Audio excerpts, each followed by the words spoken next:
The opposing slides give us this really nice island, lots of kitchen space, lots of counter space, and a really nice entertainment area. Hey guys, Destin the RV Guide here, going over more of that RV lifestyle stuff. Together we can tour the newest models, we're going to go over some RV tips and tricks, maintenance tips and tricks, RV news, and a whole lot more. If you're part of that RV lifestyle, make sure to hit that subscribe button and follow along for more.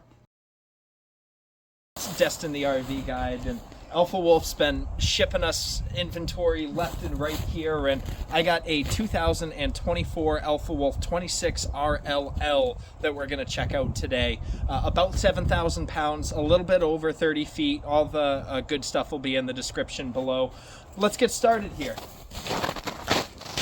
So right at the front, you're going to have your standard pass-through. You do have solar already installed on here. I believe we got a 100-watt panel up on the roof, solar charge controller, and that'll help with the 12-volt fridge that's inside. Fully finished pass-through here, no exposed wood. Everything's all finished up. We do have slam latch doors. You do have side marker cameras as well as a backup camera prep already on here. And they did add another camera prep right on the door, so it almost acts as a security camera, which is, I think, kind of a cool upgrade. They did a really nice, almost glass-looking kind of finish to the door. It's not real glass. It won't shatter down the road, I promise you. 2 power awnings on the coach, which, of course, having a door side slide, you lose some of that space unless they give you a second power awning, which they do.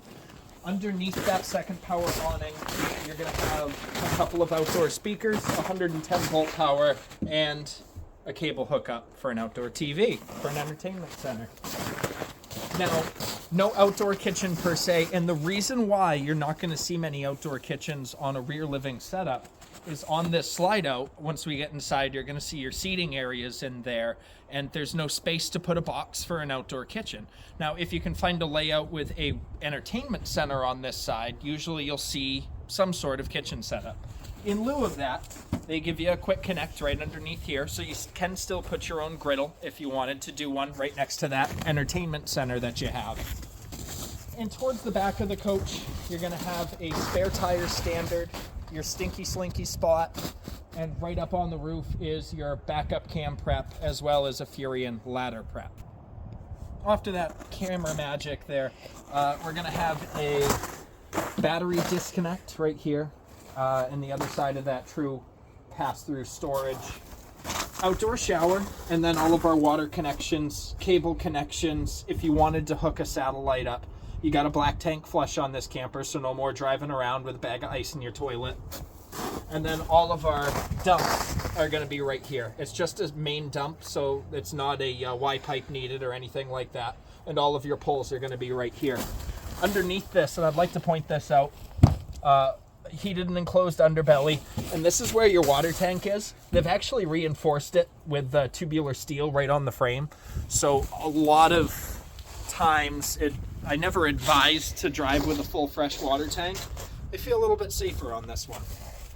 All right, so coming on in, we have our flip up steps here. Really nice big grab handle that goes all the way down. And as we walk in, beautiful rear living setup. Again, we're just around that 30-foot mark, so it's not a monstrosity of a camper that we're in. The opposing slides give us this really nice island, lots of kitchen space, lots of counter space, and a really nice entertainment area right across, from your theater seating. So at the back, we're going to have our zebra shades that Forest River does. So you blackout or day-night shades, essentially. Overhead storage up above, and nice accent lighting that they did. I really like that. Beveled edge on the side tables here, which both have 110 volt power. You have a trifold sofa in the back for your extra sleeping. Over to the other side, you're going to have your fancy-dancy heated massage recliners with a hidey hole right in the center so you never lose your remote. Opposite that, we're going to have a, 36, 40-inch TV, something like that. Little bit of a hidey hole right underneath there. What's actually behind here, it looks a little thin, is outside you actually get another storage door, which a little bit more outdoor storage. 5,000 watt electric heater right underneath there. And that comes right next to our full-size pantry here, which doubles as the extra bunk room if your kids are misbehaving. Huge island, and if I were to pick out a downfall, the island is almost too big where it extends into the seating area. So if I was to nitpick, that's one thing I would point out there. But you get a huge island, so a chef's delight, built-in drawer for your utensils. And you got 2 more full-size pull-out drawers underneath there. Space for a real trash can, which is seldom seen in a camper. And then another access point right there. They redesigned their sinks for 24, which is really cool. You got your Resi faucet. They redid their countertops, so they did a black, which matches the rest of the appliances here. It looks really good. And they added this little fancy cup sprayer thingy thing. That's pretty cool. I like it. Anyways, you're going to have a 3-burner cooktop right here. Your removable grate so you can actually clean it. And then underneath, you're going to have a little mini oven. Nothing to write home about. But you do get some cool lights.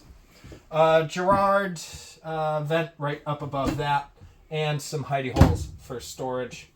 Alpha Wolf fridge, they're going to give you, it's a 12-volt fridge, or 12-110, excuse me. A decent amount of space. I think it's like 10 cubic foot, somewhere around there. I've shown it off in my other videos, but if you don't see any fins in the back right here, that's how you can tell it's not a gas fridge. They moved the microwave over to the side here, but you do still get a little mini 0.9 cubic foot microwave and a huge coffee bar here, which the more counter space, the better in my eyes. I was a cook before I wore this hat, so a little bit more storage underneath here, and you're probably wondering why we can't get back here. It's a false door. It's a lot of your services are located back here. So we have the return for the heater, and then right underneath here is probably going to be our access for the breaker box. That's right in front of it right there. It's wiring, etc. More power outlets, 110 volt power, and over to our control center here. So this is going to be our controller for tankless hot water. You got a Suburban tankless 60K hot water system on this. 12 volt power. That's going to be your battery monitor for your solar, excuse me. As you can see, I'm running off my battery pack right now, which is 5 campers deep and on its last legs, so bear with it. All your light controls are going to be right here, and you do have your regular panel monitoring system for your tanks and such. Awning and slide controls, and they did add this year, which is kind of cool. It's a battery detection system. So as you switch over, if you decide to switch to a lithium battery from the traditional lead acid that's on there, you don't have to do anything special to be able to switch that out. Before we get too much farther into it, they did add a central vac this year. So nice and easy cleanup. And there's no vents in the floors either as we've been walking around. So really nice and easy on the cleanup. Like I've said before, it has its pluses and minuses. It's a side vent system, so not as efficient as a floor heat system, but a lot easier to clean up afterwards. So as we keep on going down here, here's a little downfall. So they make you purchase aftermarket the speaker to go here, but they give you the mount to be able to put it. So if you do want to add the wireless speaker that's supposed to come with it, you can scan the QR code right there and get the speaker. There's your thermostat for the camper. Single AC on here, standard. It is prepped for a second AC up in the bedroom if you want to add one. Onto the commode here, you have your neo-angle shower. They did add a Oxygenics head to it, which is really nice. The standard shower heads that come with these are nothing to write home about. That one's at least decent. You have your, now let me check. Okay, it is porcelain. You got your porcelain commode. That's good. Decent amount of storage in here. It's actually pretty nice. Plastic sink. Nothing to write home about. And then underneath, Yes, they give you a spot for a trash can. I love that. Because you don't think about some of these things when you're buying a camper. You just look like, oh, this floor plan's beautiful. And then you actually get into it. You start putting your stuff in. And then you realize, holy crap, where's all this stuff going to go? That's the stuff you got to think about. Trash cans are one of them. Moving forward. Before we get too far, they give you a nice little built-in. So I would almost add this into the bedroom, I would say. Or use it for linens. Whatever's clever. And into the master itself. So you're going to get a queen-size bed. Storage well done on both sides. You got a nice little pull-out right here. And then, of course, your overhead storage. So this is where they would add a second air conditioner, as it would probably go right about here. And I'm willing to bet is it's probably going to be a main dump air conditioner. So it would direct right over your head over the bed here instead of being ducted into the rest of the system, which is the case most times when you're adding a second air conditioner. You also have a TV prep right here, and you have windows on both sides. Now, only one of them does open. Your fire escape does open for a little bit of a breeze. That's a picture window on the other side there. You do have power outlets on both sides, so you can plug some stuff in. And I think that's about the tour of the Alpha Wolf.